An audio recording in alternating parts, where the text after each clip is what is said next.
അസ്സലാമലൈക്കും. എല്ലാവർക്കും അസാസ് ഫുഡ് മാജിക്കിലേക്ക് വീണ്ടും സ്വാഗതം. എല്ലാവരും സുഖമായിരിക്കുന്നല്ലോ അല്ലേ? ഇത്തവണ നമുക്കൊരു പുഡിംഗ് ആയാലോ? കുറേ ആയല്ലോ പുഡിംഗ് ഒക്കെ ഉണ്ടാക്കിയിട്ട്. കുട്ടികൾക്കും മുതിർന്നവർക്കും ഒരുപോലെ ഇഷ്ടപ്പെടുന്ന ടോഫി ബിസ്ക്കറ്റ് പുഡിംഗാണ് നിങ്ങൾക്കായിട്ട് പരിചയപ്പെടുത്തുന്നത്. പെരുന്നാളിന് ഈ ഒരു പുഡിംഗാണ് നമ്മൾ വീട്ടിൽ ഉണ്ടാക്കിയത്. അപ്പോൾ പുഡിംഗ് ഒന്നും എൻ്റെ കുട്ടികൾക്ക് അത്ര ഇഷ്ടമല്ല, പക്ഷേ ഈ ഒരു പുഡിംഗ് കുട്ടികൾക്ക് നല്ലോണം ഇഷ്ടപ്പെട്ടു കേട്ടോ. അപ്പോൾ വിചാരിച്ചു നിങ്ങൾക്കും കൂടി ഇതിൻ്റെ റെസിപ്പി ഷെയർ ചെയ്യാമെന്ന്. അപ്പോൾ നമുക്ക് ഈ പുഡിംഗ് എങ്ങനെയാണ് റെഡിയാക്കുന്നതെന്ന് നോക്കിയാലോ. പുഡിംഗ് ഉണ്ടാക്കാനുള്ള സാധനങ്ങൾ ആദ്യം നമുക്കൊന്ന് നോക്കാം. ഒരു ടിൻ മിൽക്ക് മെയ്ഡ്, 100 ഗ്രാം ഉപ്പില്ലാത്ത വെണ്ണ, അമൂലിൻ്റെ fresh cream, whipping cream powder 1 packet, പിന്നെ Hide and Seek biscuit, 1/2 cup പാല്, ചെറുതായിട്ട് ക്യൂബ്സായിട്ട് കട്ട് ചെയ്ത റൊട്ടി. ഇത്രയുമാണ് നമുക്ക് ആവശ്യമായിട്ടുള്ളത്. ആദ്യം നമുക്ക് പുഡിങ്ങിൻ്റെ ലെയർ സെറ്റ് ചെയ്യാനുള്ള സാധനങ്ങൾ ഒന്ന് റെഡിയാക്കാം. ആദ്യം നമ്മളൊരു പാനിലേക്ക് ഉപ്പില്ലാത്ത വെണ്ണ ചേർത്ത് മെൽറ്റാക്കി എടുക്കുക. അപ്പോൾ വെണ്ണ 100 ഗ്രാമാണ് നമ്മളിവിടെ എടുത്തിട്ടുള്ളത്. അതിൻ്റെ നേരെ പകുതിയാണ് നമ്മളിവിടെ പാനിലേക്ക് ഇട്ട് കൊടുത്തിട്ടുള്ളത്. അപ്പോൾ നമ്മൾ ക്യൂബ്സായിട്ട് മുറിച്ച ബ്രെഡ് കഷ്ണങ്ങളിൽ നിന്ന് പകുതി എടുത്തിട്ട് നമ്മൾ ഇതിലേക്ക് ഇട്ടിട്ട് ഒന്ന് ഫ്രൈ ചെയ്തെടുക്കണം. അതായത് ബ്രെഡിൻ്റെ എല്ലാ വശവും നല്ലോണം ഒന്ന് മൊരിയിച്ചെടുക്കണം. അപ്പോൾ ബ്രെഡ് കഷ്ണങ്ങൾ കരിയാൻ പാടില്ല. ഒരു ഗോൾഡൻ ബ്രൗൺ നിറമായി കഴിഞ്ഞാൽ നമ്മൾക്കിത് ബൗളിലേക്ക് മാറ്റാം. അങ്ങനെ എല്ലാ ക്യൂബ്സും ഇതുപോലെ തന്നെ വെണ്ണയിലിട്ടിട്ടൊന്ന് ഫ്രൈ ചെയ്തെടുക്കുക. അടുത്തതായി പുഡിങ്ങിനുള്ള ടോഫി ഒന്ന് റെഡിയാക്കാം. അതിനായി 1 ടിൻ കണ്ടൻസ്ഡ് മിൽക്ക് ഓപ്പൺ ആക്കാതെ കുക്കറിൽ നികക്കെ വെള്ളം ഒഴിച്ചിട്ട് വിസിൽ വന്നാൽ 3/4 മണിക്കൂർ ഒന്ന് മീഡിയം ഫ്ലെയിമിലാക്കി വെച്ചിട്ട് ചൂടാക്കിയെടുക്കുക. അപ്പോൾ ഈ ഒരു മിൽക്ക് മെയ്ഡിൻ്റെ കളറൊക്കെ മാറിയിട്ട് ഒരു ഡാർക്ക് ബ്രൗൺ കളറാവും. അതാണ് ടോഫി.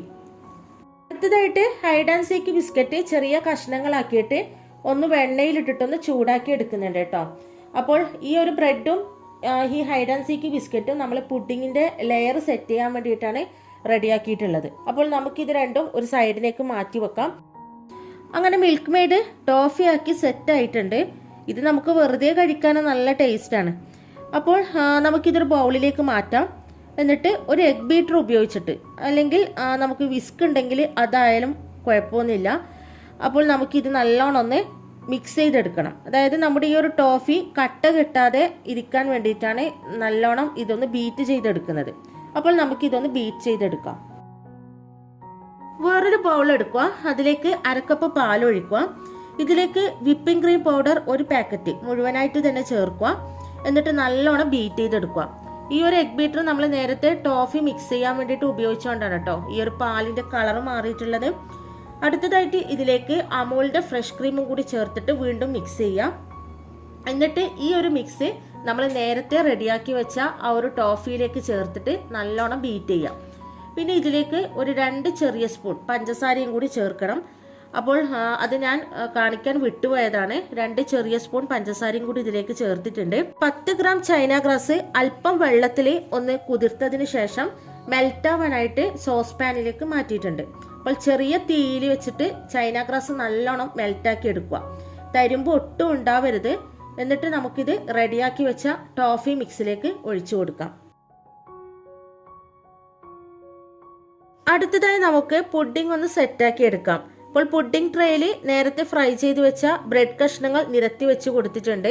ഇപ്പോൾ ബ്രെഡ് കഷ്ണങ്ങൾ മുഴുവനായിട്ട് തന്നെ നിരത്തിയിട്ടുണ്ട്. ഇനി ഇതിൻ്റെ മുകളിൽ ടോഫിയുടെ മിക്സ് ഒഴിച്ചു കൊടുക്കുകയാണ്. ഇപ്പോൾ മോനാണ് കേട്ടോ എന്നെ ഹെൽപ്പ് ചെയ്യുന്നത്. അടുത്തതായിട്ട് ഈ ഒരു ലെയർ നമ്മൾ നല്ലോണം ഒന്ന് ലെവലാക്കി കൊടുത്തതിന് ശേഷം രണ്ടാമത്തെ ലെയർ നമ്മൾ സെറ്റാക്കി എടുക്കാൻ പോവുകയാണ്. അപ്പോൾ രണ്ടാമത്തെ ലെയറിന് നമ്മൾ നേരത്തെ വെണ്ണയിൽ റോസ്റ്റ് ചെയ്ത് വെച്ച ഹൈഡ് ആൻഡ് സീക്ക് ബിസ്ക്കറ്റിൻ്റെ കഷ്ണങ്ങളാണ് ഇട്ട് കൊടുക്കുന്നത്. എന്നിട്ട് വീണ്ടും നമ്മൾ നേരത്തെ റെഡിയാക്കി വെച്ച ടോഫിയുടെ മിക്സ് ഒഴിച്ചു കൊടുക്കുക. എന്നിട്ട് മൊത്തത്തിലെല്ലാം ഒന്ന് ലെവലാക്കി എടുത്തതിന് ശേഷം നമുക്ക് ഇതിൻ്റെ മുകളിൽ ഇഷ്ടമുള്ള സാധനങ്ങൾ വെച്ചിട്ട് ഒന്ന് ഡെക്കറേറ്റ് ചെയ്തെടുക്കാം. അപ്പോൾ നമുക്ക് വേണമെങ്കിൽ ബദാം ഉണ്ടെങ്കിൽ ബദാം ചെറിയ കഷ്ണങ്ങളാക്കിയതിന് ശേഷം ഒന്ന് കുറച്ച് വെണ്ണയിൽ പഞ്ചസാരയും ചേർത്തിട്ട് നല്ലോണം ഒന്ന് റോസ്റ്റ് ആക്കിയിട്ട് അതൊന്ന് നമുക്ക് വേണമെങ്കിൽ പുഡിങ്ങിൻ്റെ മുകളിൽ ഇട്ട് കൊടുക്കാം. ഞാനിവിടെ ഹൈഡ് ആൻഡ് സീക്ക് ബിസ്ക്കറ്റ് മിക്സിയിലൊന്ന് പൊടിച്ചെടുത്തതിന് ശേഷം ആ പൗഡറാണ് ഈ ഒരു പുഡിങ്ങിൻ്റെ മുകളിൽ ഇട്ട് കൊടുക്കുന്നത്. 2 മണിക്കൂർ ഫ്രിഡ്ജിൽ വെച്ച് സെറ്റാക്കിയ പുഡിങ് സെർവിങ് ഡിഷിലേക്ക് മാറ്റിയിട്ടുണ്ട്. നമുക്കിതൊന്ന് ടേസ്റ്റ് ചെയ്ത് നോക്കാം. വളരെ ക്രീമി ആയിട്ടുള്ള ടോഫിയുടെ ടേസ്റ്റോട് കൂടിയിട്ടുള്ള അടിപൊളി പുഡിങ്ങാണ് കേട്ടോ. നമ്മുടെ ഈ ഒരു ഫസ്റ്റ് ലെയർ ബട്ടറിൽ ഫ്രൈ ചെയ്ത ആ ഒരു ബ്രെഡ് വെച്ച് ചെയ്തതുകൊണ്ട് തന്നെ ഒരു പ്രത്യേക ടേസ്റ്റാണ് കേട്ടോ ഈ ഒരു പുഡിങ്ങിനുള്ളത്. അപ്പോൾ ഉറപ്പായിട്ടും എല്ലാവരും ഒന്ന് ട്രൈ ചെയ്ത് നോക്കണം, അടിപൊളി ടേസ്റ്റാണ്. അപ്പോൾ ഇതുപോലെ നല്ല റെസിപ്പീസ് ആയിട്ട് നമുക്ക് വീണ്ടും കാണാം. അതുവരേക്കും എല്ലാവർക്കും നമസ്കാരം.